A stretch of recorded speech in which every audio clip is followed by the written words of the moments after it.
Good morning, Eden Church family. I am not Dan Miller, but I am a pastor, and I do intend to talk in this video.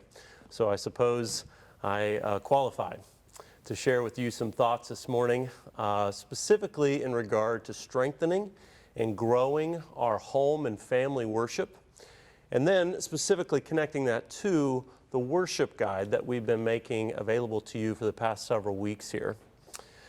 I'd like to begin with just an illustration that I read recently as I was reading a book on corporate worship. The author of the book was reflecting on the significance and the helpfulness of his own family worship, specifically his family dinner table. And this is, I presume, a younger dad that has a number of kids, and he was reflecting on dinner as a family that involves beginning with prayer and thanking God together, then the sharing of inside family jokes and transitioning quickly into these family traditions and family stories from the day even, and even a sharing of frustrations and fears and things like that. And there being the effect of that is a certain afterglow to that joy that is shared around the family dinner table. The author says, who we are as a family shapes what we do. Then what we do when we gather around the family table shapes who we are. Our meal flows from and reinforces our family identity. So the writer then contrasts that to when he might eat a meal without his family, whether they're traveling or perhaps he's traveling and just catching dinner quickly somewhere. He might be distracted, he might read something, he might be watching something, and the same nutrients might be ingested, but the entire relishing and remembering and enjoying and strengthening of his family identity simply is not accomplished. It's just a quick refueling and then back to whatever task is at hand. Well, Eden family, God has seen fit that the gift of corporate worship during this time has been temporarily suspended. This is us as church members missing the family dinner table. Now, we long to be back with our family around the Lord's table, feasting on Christ and His Word together, and lifting our voices in song and prayer to God. And this day can't come soon enough. And as we continue in this pattern now for what will be tomorrow, the 6th Sunday in a row, I'd like to build off of what Pastor Miller shared with us last week, of how we can not merely just survive and make it through these days of isolation, but how we can actually grow, positively be strengthened by God's grace during this time. Well, at this point, I'd like for you to access the worship guide that was emailed out to you yesterday. And perhaps this is something new that you haven't really, dove into a whole lot. I'd encourage you to access that however you need to. Perhaps you've already printed it out, or perhaps you always view it on your phone or on another device. So go ahead and bring that up, and that'll be helpful for your eyes to kind of look over as we walk through it. And I'll make some practical suggestions, hopefully that will help you worship the Lord in your home with greater devotion and joy tomorrow. So first of all, let me just explain a little bit of the origin and the overview of the idea. Well, early on, as it was becoming clear to all of us, specifically the elders, that all things related to the coronavirus was going to significantly disrupt the normal patterns of our church life together, there was a conviction that we did not want to confuse corporate worship with what would be home or family worship. We wanted to make that distinction clear. And in its place, in place of corporate worship, would be the need for us to fortify and encourage and build up and beef up and strengthen family home worship. And this would carry, by God's grace, His people through this season of suffering until we meet again. This is why we place a special emphasis on heads of households in particular, calling them to shepherd their families, shepherd their wives, like pastors, in many ways during this time. Well, allow me to illustrate it this way. And on the screen before you, you can see a diagram, some overlapping circles here. And let me just explain as what's on the screen. The circle number 1, which is in blue, is all of life worship. So this for the Christian is worshiping God at work, worshiping God as you exercise, mowing the grass, practicing a musical instrument, whatever. This is a Romans 12, 1 and 2 kind of orientation. Our whole life is to be lived as living sacrifices to God. Within that sphere is the brown circle that you can see there, which is home or family worship, circle number 2. And this would include quiet times with the Lord for the single adult, as well as family worship for families. And then at the center of our worshiping life is that green circle number 3, which is gathered Christian worship or corporate worship. And this is the gathering of God's spiritual family in which the gospel is celebrated and proclaimed and lived as a community of faith. So in a way, home and family worship is being called upon during this season of isolation and season of suffering to carry us through, to carry more freight than probably is normal and certainly is intended, to help us and to help the saints remain nourished during this span of time. So the idea developed as we, and continued to develop, specifically for the worship guide, as we heard of various members that, if you remember that first week, and it was a pretty simple email with just a few links in it to some songs, and we continue to hear, is there a little bit more organizational help that you can provide for us for as long as this goes on?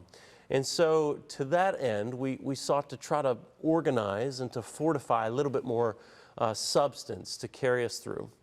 Well, the worship guide is a tool to enhance home and family worship. It contains an ordering of scripture readings and prayers and links to videos that guide you in singing and hearing biblical truth. Let me illustrate it this way and see if this works for you. It works for me. But imagine Olive Garden takeout for a moment. A few weeks ago, Rachel and I kind of did in lieu of a normal date night, we did sort of a stay-at-home thing where we put the kids down a bit early, and then I went and picked up Olive Garden takeout, right? And the goal of takeout is to basically replicate all the goodness of an in-restaurant experience, but packaged up, and so that you can take home and with as little work as possible, simply open it up and your only job is to consume, right? And it was great, by the way. I mean, complete with even those little Andes mints. It was fantastic. It was great. Now compare that to what has sort of become somewhat a little popular. I've never done it myself, but perhaps you have, are these meal delivery services, meal kit delivery services. Perhaps you've heard of HelloFresh or Blue Apron or I think Sunbasket. This is not a promotion for those, but it's simply some of the names that you may have heard. I've seen them advertised. And the idea behind these kits is it's still for people that may not have the ability to do all the work at home, but there is a portioning out of all the ingredients to some great meals. So a lot of the work is already done for you.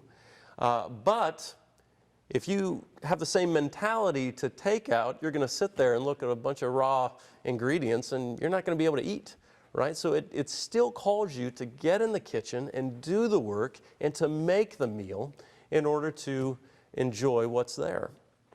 Well, as we mentioned before, the worship guide is not Eden's takeout menu where you can enjoy the same great food at home.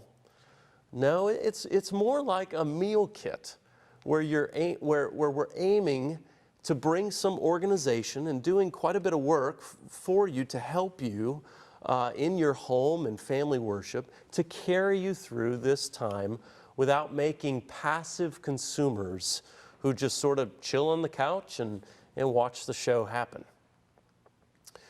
Well, let me share a little bit now regarding the Sunday morning routine. Single adults, let me speak to you for just a moment. Maximize the Lord's Day. It is still a day given to us by God for the refreshment of our souls spiritually. Work hard against working in the same way you would every other day of the week.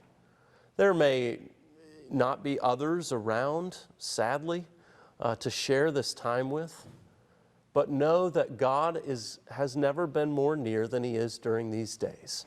And He's not more near to others than He is to you by yourself during this time. That is the grace and the gift of His Spirit ministering to you during these admittedly lonely days. But patiently and slowly work through the worship guide. There may be a tendency to just kind of open it up, and if you are by yourself, to just skim it and kind of make use of a couple things here and there, but think, oh, this is for other people, but not for me. Patiently and slowly work through this. And know that there's something really healthy, as was mentioned even last week, about tracking spiritually and eating and consuming the same spiritual food as your other brothers and sisters who are simultaneously or close to simultaneously Sunday morning feeding on the same very truths. There's something really healthy about that discipline. Consider finding even another person or a handful of other people in your home group or your circle of friends at church that maybe you can call up or you can video chat with after listening through the videos made available, and go through those discussion questions that we make available to you each week, just to really deepen and almost hold one another accountable that we've heard these things and now we want to discuss them together. Let me speak to married couples for just a moment. And here I have in mind those that either do not have kids or their children are mostly grown up. Married couples, consider capitalizing on this time together as a couple to really deepen your relationship with one another. If you think back to the marriage seminar, that was one of our last large group things that we did together as a church before the world decided to go crazy on us, and the shutdown sort of started to cascade quickly upon us. Do you remember the theme of that marriage seminar? It was nurturing marital intimacy, cultivating marital intimacy. And how do you do this if not beginning with and then living upon the spiritual intimacy that has to undergird one's entire married relationship?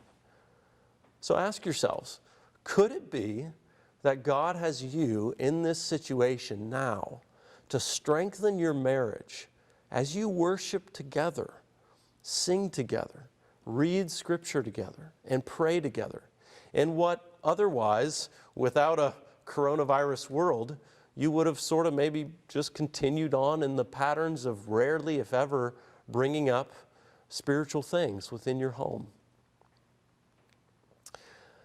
Let me speak now to parents with younger kids. This is likely the group that will find our current situation, our current structure, probably the most challenging. So there's quite a bit of talking and strategizing and planning that is needed probably before Sunday morning ever hits. So after the kids go down Saturday night, maybe consider organizing those morning hours pretty clearly. Husbands and wives, be gracious with one another. You probably have had some tense moments as you've tried to figure things out over the past month or so, and how it's going to look to do this sort of beefed up home worship at home with some measure of effectiveness. It's hard. It's really hard. Be gracious with one another. Talk about the level of formality that you feel is appropriate for your kids and for your family. In our home, just by way of illustration, with the exception of Easter morning, which I think a lot of people sort of changed their approach to Easter morning, but we've not felt the need to get dressed up in a special way or anything like that.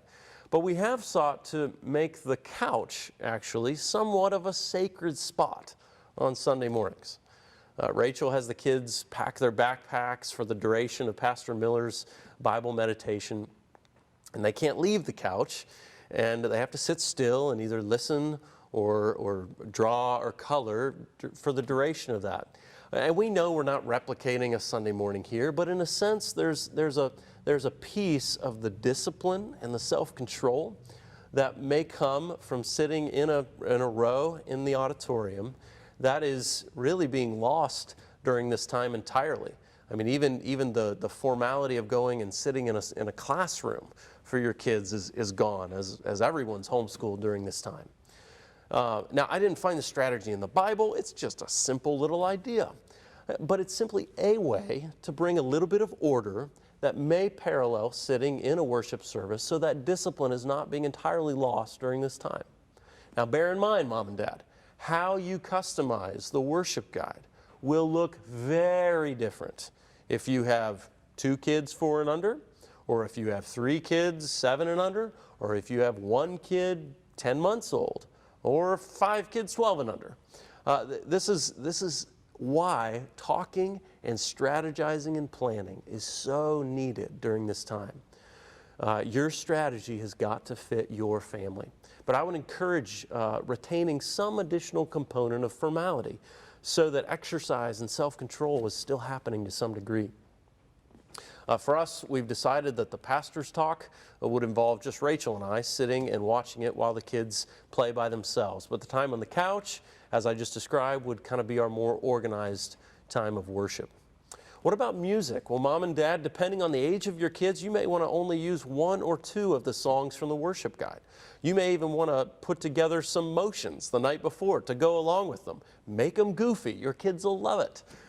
That's great. And really take ownership of some of those. If you try with kind of, if your kids are anywhere near the age of ours, to sing through all the songs with no motions, it's going to get long and it's not going to go very well.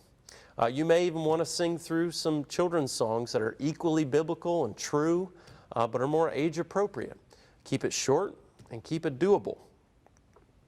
We're thankful for Brian Eaton, who has been emailing out a synopsis, a shortened version of a lesson that the kids would normally be hearing on Sunday mornings. And parents, if you want to make that part of your strategy to really take ownership of that and teach that lesson, that'd be fantastic. We're also grateful for Ethan Miller's efforts in recording the videos for the kids each week. And parents, you'll want to consider maybe using that as a supplemental tool for your kids. Ideally, you'd be able to watch it with them and then interact with them on the great adventures of the boy with the bow and his evil nemesis, Sir Liechtenstein, I believe, and interact on some of these character traits and how they are exemplified in the life of Jesus. This week, we've sought to implement more in terms of a prayer list. So we've tried to put together in previous weeks different kinds of prayers to vary your time of worship each week. And while the worship order may provide a parallel to the worship service to a large degree corporate worship that we would see here each week on a Sunday morning, each and every component equally suits home worship. So for this week, we've included a beautiful prayer of confession written by the Puritans in the book The Valley of Vision, a collection of Puritan prayers and devotions. And it's a beautiful prayer of confession. I'd encourage you to use it, but use it almost like a clothesline, where the structure's there, but it's your own laundry that needs to be hung upon that structure. So as would be the case during a pastoral prayer on a Sunday morning in corporate worship, it's still your responsibility to hang your own struggles and your own concerns and to own what is there in template form and bring it to a heart level. Some final words of encouragement as we wrap things up here. But what is a local church, brothers and sisters, if not the embodied gathering of God's redeemed children, physically assembling in one place to celebrate the glory of the gospel in word, in prayer, in song, and in symbol? even our eternal hope will involve resurrected bodies assembled together to worship Jesus the Lamb forever. We've all deeply missed the physical communion of the saints in corporate worship. But our exhortation to you, the church, is Paul's words from Galatians 6, 9 and 10. And let us not grow weary in doing good, for in due season we will reap if we do not give up. So perhaps in God's mysterious wisdom in all of this, many of us, perhaps sadly, had quarantined our homes from anything spiritual, relegating spiritual talk, spiritual living perhaps, to what happens at church. And God is actually calling us during this time to demonstrate the genuineness of our faith by allowing love for Christ to penetrate every sphere of life. Our prayer is that you would live lives and that the homes and the families of Eden Baptist Church would be so strengthened with perhaps newfound, spiritually vibrant habits that bring the gospel to bear where it is arguably the hardest, within our own homes. So may God give us grace as we use this tool in the worship guide for the strengthening of private worship for single adults and for families during this time. And that we would trust the Lord to restore to us the joy of corporate worship as soon as possible.